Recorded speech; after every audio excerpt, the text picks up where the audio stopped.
Queridos irmãos, obrigado aí pela atenção, pelo carinho de todos.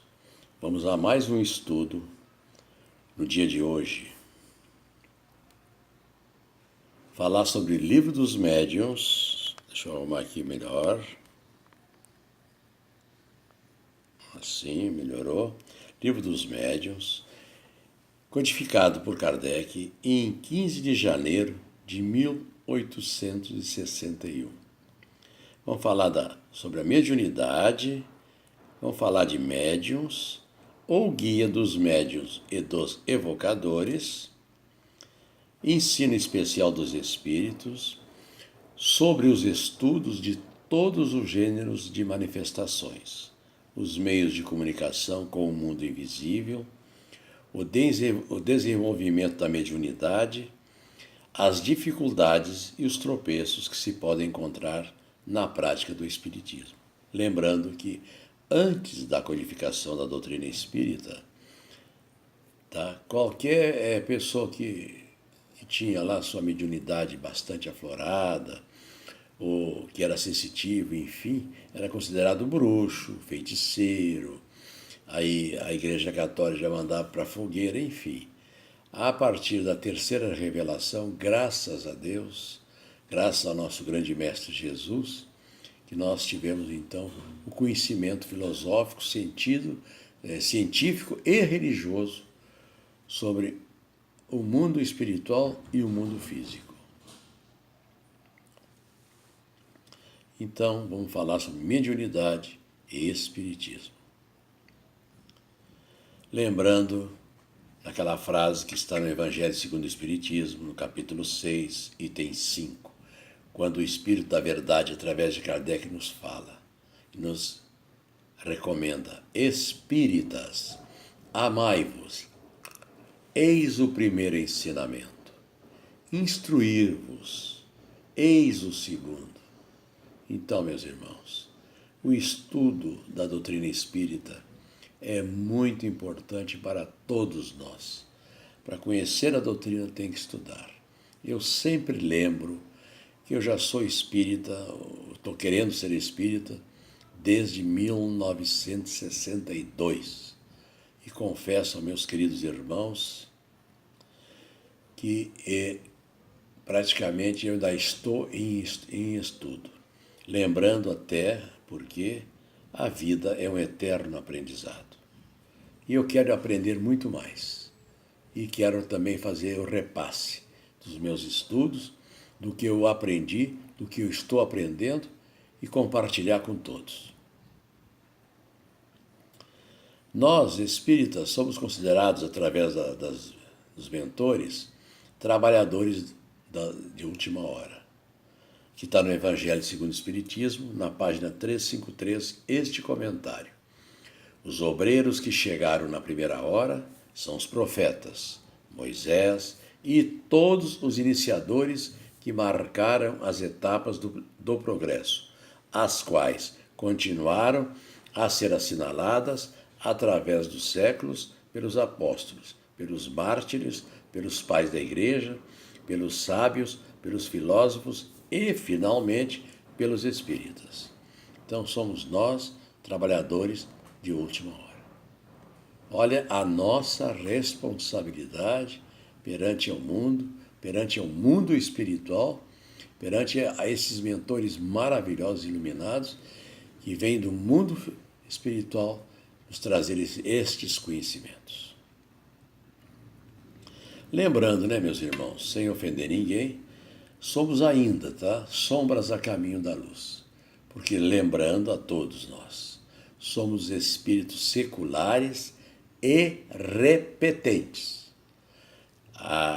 O exemplo está aí. Há 2018 anos atrás, o nosso mestre encarnou no planeta, deixou todos os ensinamentos para que nós seguíssemos. Estamos há 2000 anos indo e vindo, ou seja, somos repetentes. Mas graças à doutrina espírita, a partir do século XIX, a terceira revelação, temos agora grandes chances e oportunidades para todos de ascender na nossa evolução espiritual. Lembrando que somos espíritos, a nossa missão aqui no planeta é aprender e retornar à pátria espiritual melhor do que aqui chegamos. O primeiro dever dos espíritas, conhecer a doutrina. Esse é o nosso primeiro dever. Amar e compreender o próximo. E reformar as atitudes. Quando se fala em reformar as atitudes, nós estamos falando da reforma íntima que mais ali na frente vamos falar. 3 regras para o bom espírita. Foram as regras que o nosso querido Emmanuel deu ao Chico, as coordenadas, quando apareceu pela primeira vez, né? Qual as 3 regras que Emmanuel falou para o Chico? Que indiretamente fala para todos nós e falou para todos nós. Disciplina, disciplina e disciplina. E disciplina, meus irmãos, nós temos que ter nos nossos lares, nos nossos trabalhos profissionais, nossos trabalhos religiosos, nossos trabalhos de estudo, né, grupo de estudos, trabalhos voluntários, enfim. Temos que ter disciplina em nossas vidas. Evidentemente, nós temos que ter a nossa reforma íntima. E esta palavra, reforma íntima, não é impositiva. Ela está nos aconselhando em todos os ensinamentos dos Espíritos, bem como nos ensinamentos do nosso amado Mestre Jesus, através dos seus ensinamentos, das parábolas, tirando o espírito da letra, nós sempre vamos encontrar aquele incentivo da nossa reforma íntima, ok? Mediunato, palavra esta criada na doutrina espírita. Quem sabe o que é mediunato? É uma boa pergunta. Vamos tirar a dúvida, meus irmãos. A palavra mediunato é citada pelo espírito de Joana d'Arc em O Livro dos Médiuns, de Allan Kardec, em 1861. Esta palavra, criada por ela, portanto, significa missão mediúnica. Então, você que é espírita, você que está adentrando na doutrina espírita, você que é médium, você tem uma missão. E vamos falar, em síntese, da missão. Interpretação livre da mediunidade. Exercício permanente e em coerência com os princípios da doutrina espírita, com muita humildade, sem jamais cair no gravíssimo erro que é o orgulho. Somos, meus irmãos, réis médiuns, intermediários. As mensagens, psicografias, psicofonias, materialização, curas e aparições, ações espirituais, são dos espíritos. Nós apenas somos intermediários. Muito cuidado com a vaidade e com o orgulho, hein? Isto não faz parte do nosso calendário, do nosso dicionário íntimo, ok? Então, o espírita tem que ser, em primeiro lugar, humilde. Nós temos um exemplo maravilhoso de humildade. Chamava-se Chico Xavier. Porque tudo que vem de lá é através dos espíritos. Nós apenas somos médiuns. E na Umbanda é chamado cavalo, né? O meu cavalo, ou o médium, né? É mais ou menos isso, né? Busque ser um espírita esclarecido através do conhecimento das suas obras, mas principalmente no exercício de suas crenças. O que o Espiritismo nos ensina? Então, vamos principalmente no exercício de suas crenças, que é a caridade, a fé, né? Ser espírita não é ser nenhum religioso, é ser cristão. Na verdade, o espírita é um cristão, porque ele obedece, né? Ele segue os ensinamentos do nosso Mestre Jesus Cristo, né? Que é um Cristo, né? Governador do nosso planeta. Não é ostentar uma crença, é vivenciar a fé sincera. Não é, eu sou espírita, mas é espírita apenas como apelido? Ou é um espírita que vivencia a fé sincera? Não é ter uma religião especial, é de ter uma grave responsabilidade. Olha essa frase aqui. Não é ter uma religião especial, é de ter uma grave responsabilidade. No Evangelho segundo o Espiritismo, no capítulo 17, olha a frase de Kardec. Reconhece-se o verdadeiro espírita pela sua transformação moral e pelos esforços que emprega para domar suas inclinações más. Então nós temos que trabalhar na nossa transformação íntima,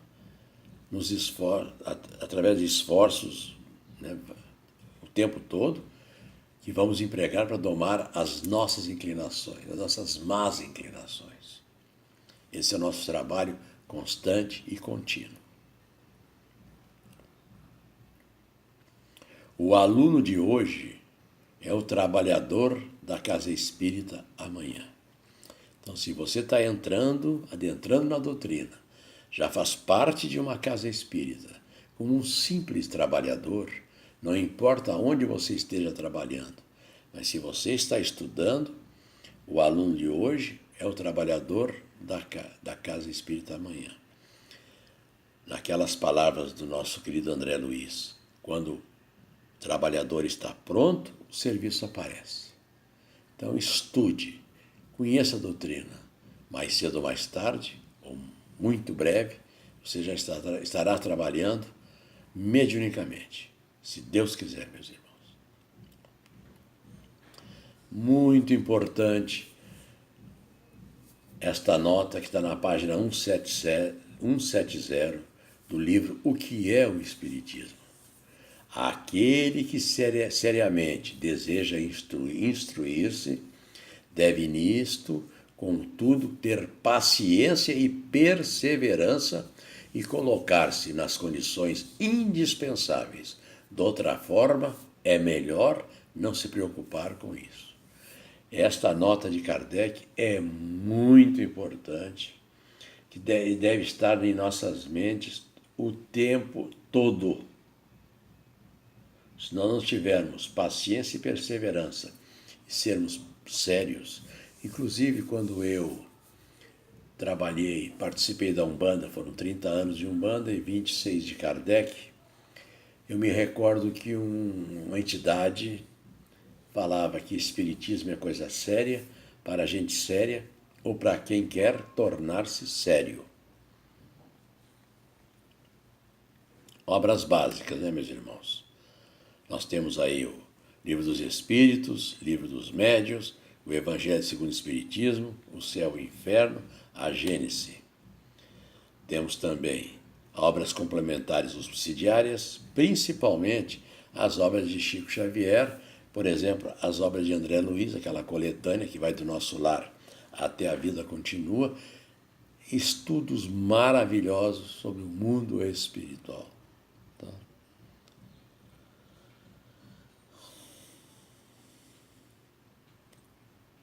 E um exemplo da coletânea de André Luiz é Nos Domínios da Mediunidade.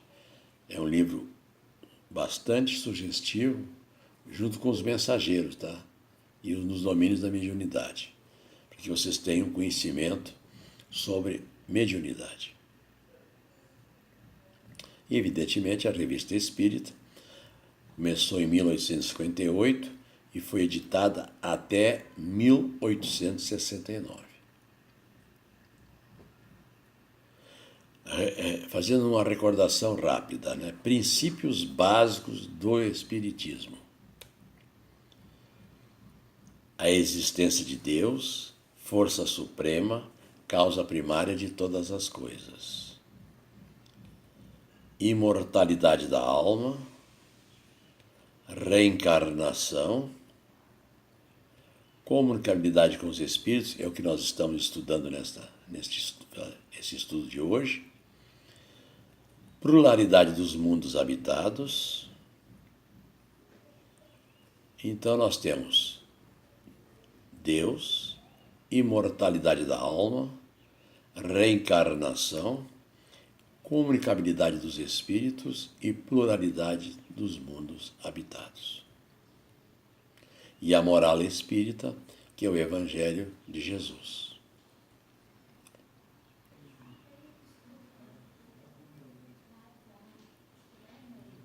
Comunicação com o mundo invisível. Esse númerozinho é que está inserido no livro O que é o Espiritismo, tá? Sendo admitidas a existência, a sobrevivência e a individualidade da alma, o Espiritismo reduz-se a uma só questão principal. Serão possíveis as comunicações entre as almas e os viventes, ou seja, os encarnados? Pergunta, né? 25. Aí vem a continuidade. As relações entre os mundos visíveis e invisível podem ser ocultas ou patentes, espontâneas ou provocadas. Os espíritos atuam sobre os homens ocultamente, sugerindo-lhes pensamentos e influenciando-os de modo perceptível por meio de efeitos apreciáveis aos sentidos. As manifestações espontâneas se verificam inopinadamente, ou seja, inesperadamente, e de improviso. Produzem-se, muitas vezes, entre as pessoas mais estranhas as ideias espíritas, as quais, não tendo meios de explicá-las, as atribuem a causas sobrenaturais. Isso que ocorre muito, né?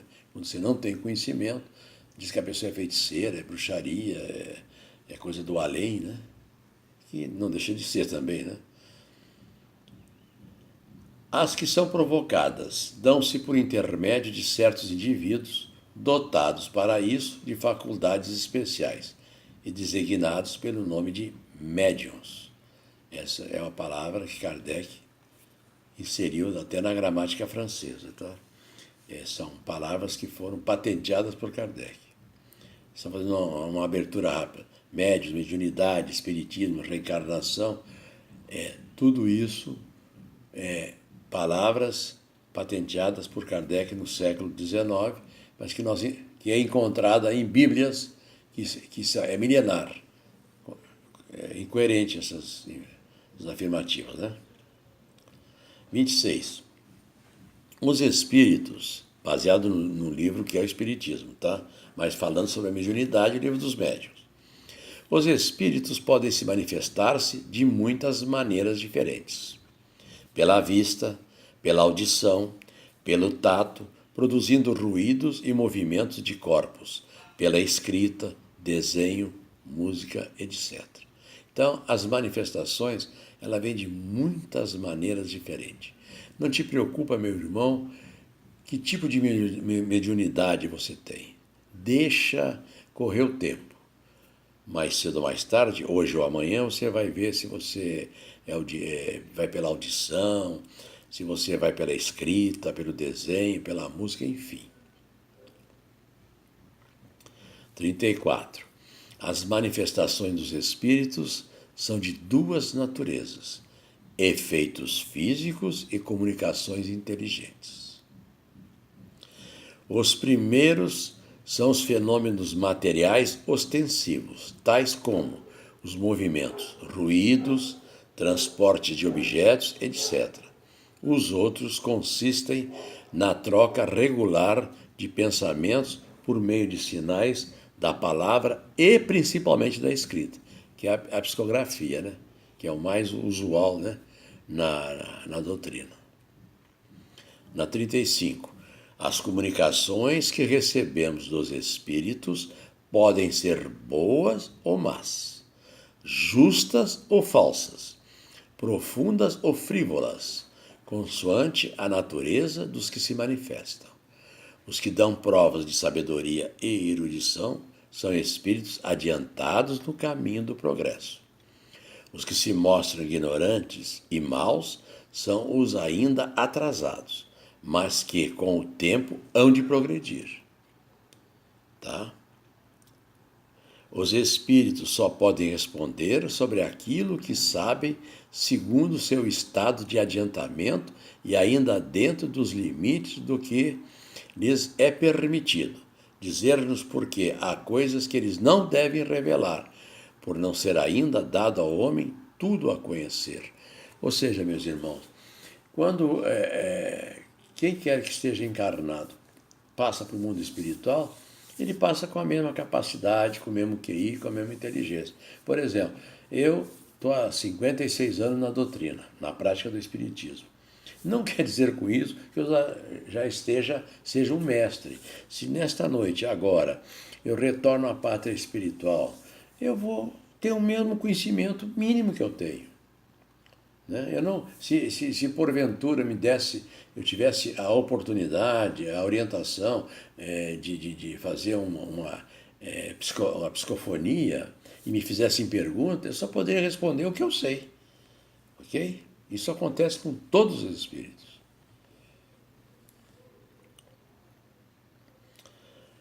Na 36, da diversidade de qualidades e aptidões dos espíritos, resulta que não basta dirigir-nos a um espírito qualquer para obtermos uma resposta segura a qualquer questão, porque acerca de muitas coisas ele não nos pode dar, mais que a sua opinião pessoal, a qual pode ser justa ou errônea. Se ele é prudente, não deixará de confessar sua ignorância sobre o que não conhece. Se é frívolo ou mentiroso, responderá de qualquer forma sem se importar com a verdade. Se é orgulhoso, apresentará suas ideias como verdades absolutas. Olha o orgulho aí, meus irmãos. Pelo amor de Deus, é lixo dentro de nós. É por isso que João, o evangelista, diz: não creias em todos os espíritos, mas examinai se eles são de Deus. A experiência demonstra a sabedoria desse conselho, a imprudência e leviandade em aceitar sem exame tudo o que vem dos espíritos. É de necessidade que bem conhecemos o caráter daqueles que estão em relação conosco. Está no livro dos médiuns, no item 267. Livro dos médiuns, no item 267. Podem-se resumir-se nos princípios seguintes os meios de se reconhecer a qualidade dos espíritos. Vamos lá. Primeiro, não há outro critério senão o bom senso para se aquilatar do valor dos espíritos. Absurda será qualquer forma que eles próprios deem para esse efeito e não poderá provir de espíritos superiores. Segundo, aprecia os seus espíritos pela linguagem de que usam e pelas suas ações. Estas se traduzem pelos sentimentos que eles inspiram e pelos conselhos que dão. Terceiro, admitindo que os bons espíritos só podem dizer e fazer o bem, de um bom espírito não pode provir o que tenda para o mal. Óbvio, é óbvio, né? Quarto, os espíritos superiores usam sempre de uma linguagem digna, nobre e elevada, sem falha de trivialidade. Tudo dizem com simplicidade e modéstia. Jamais se vangloriam, nem se jactam de seu saber ou da posição que ocupam entre os outros. As dos espíritos inferiores ou vulgares sempre algo refletem das paixões humanas. Toda expressão que denote baixeza, pretensão, arrogância, fanfarronice, acrimônia é indício característico de inferioridade e de embuste. Seu espírito se apresenta com um nome respeitável e venerado. Acontece muito, né? Que espíritos zombeteiros, mas inteligentes, né? Chegam em mesas mediúnicas e psicografam e falam em nome de Dr. Bezerra, Leon Denis, Eurípides Barçanufo e tantos outros. Cuidado, tá?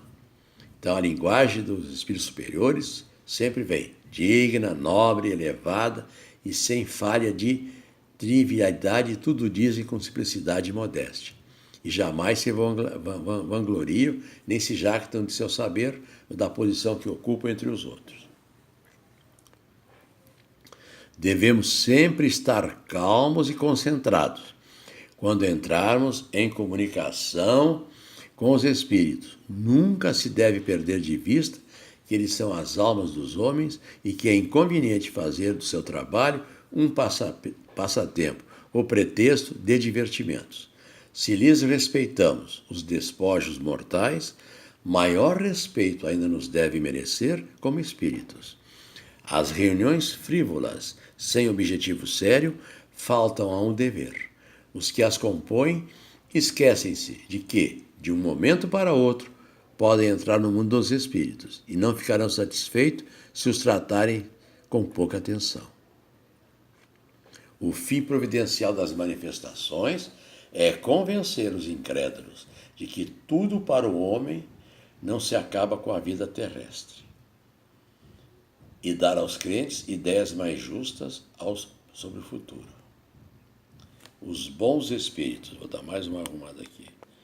Os bons espíritos, meus irmãos, não nos vêm instruir para o nosso melhoramento e avanço, e não para revelar-nos o que não devemos saber ainda, o que só deve ser conseguido pelo nosso trabalho.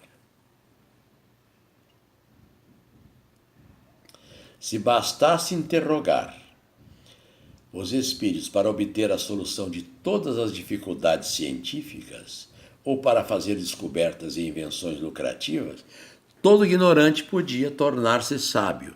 Sem estudar, né? Todo preguiçoso poderia ficar rico sem trabalhar.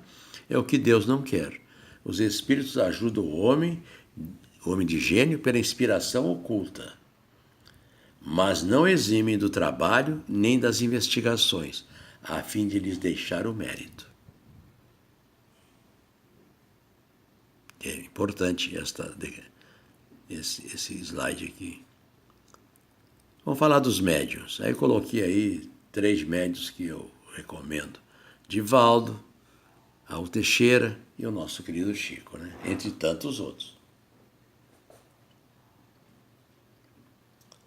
Os médiuns apresentam uma numerosa variedade nas suas aptidões, o que os torna mais ou menos propensos à obtenção de tal ou tal fenômeno, de tal ou tal gênero de comunicações. Segundo essas aptidões, distingue-se os médiuns de efeitos físicos, comunicações inteligentes, videntes, falantes, audientes, sensitivos, desenhistas, poliglotas, poetas, músicos, escreventes, etc.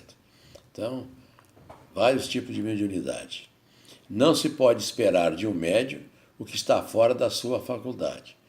Sem o conhecimento das aptidões medianímicas, o observador não pode se inteirar de certas dificuldades ou de certas impossibilidades que se encontram na prática. Está no livro dos médiuns, no capítulo 16, na orientação 185, na questão 185, ok? Vamos lá no capítulo 16, dos médiuns especiais, aptidões especiais dos médiuns, quadro sinóptico das diferentes espécies de médiuns. 185, conforme foi comentado anteriormente. Além das categorias de médiuns que acabamos de enumerar, a mediunidade apresenta uma variedade infinita de matizes, que constituem os chamados médiuns especiais, dotados de aptidões particulares, ainda não definidas. Abstração feita das qualidades e conhecimentos do espírito que se manifesta. 5,6. Voltamos para o que é o Espiritismo.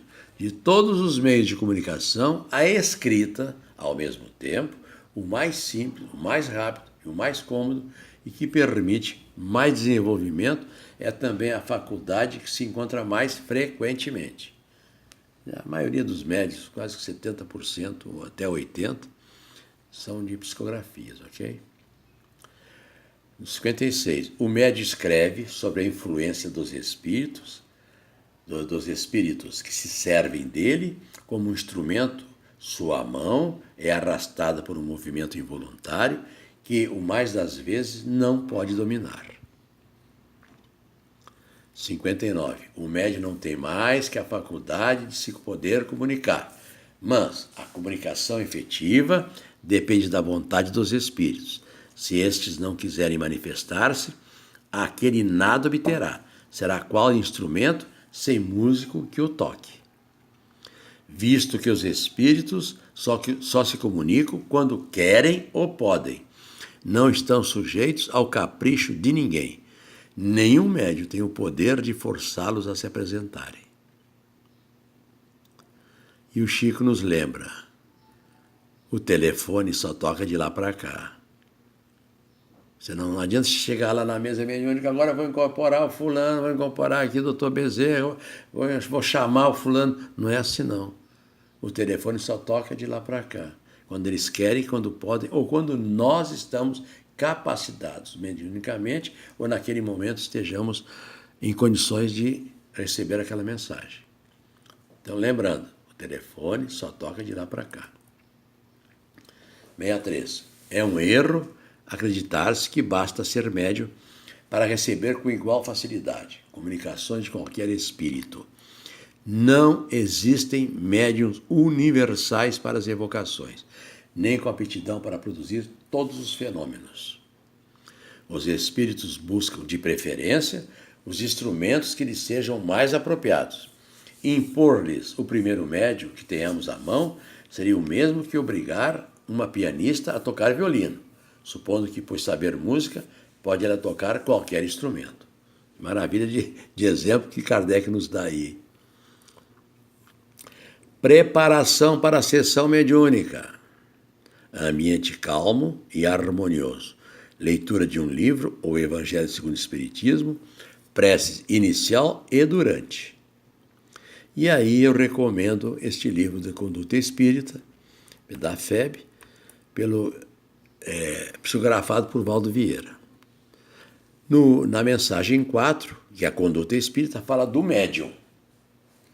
Esquivar-se à suposição de que detém responsabilidades ou missões de avultada transcendência, reconhecendo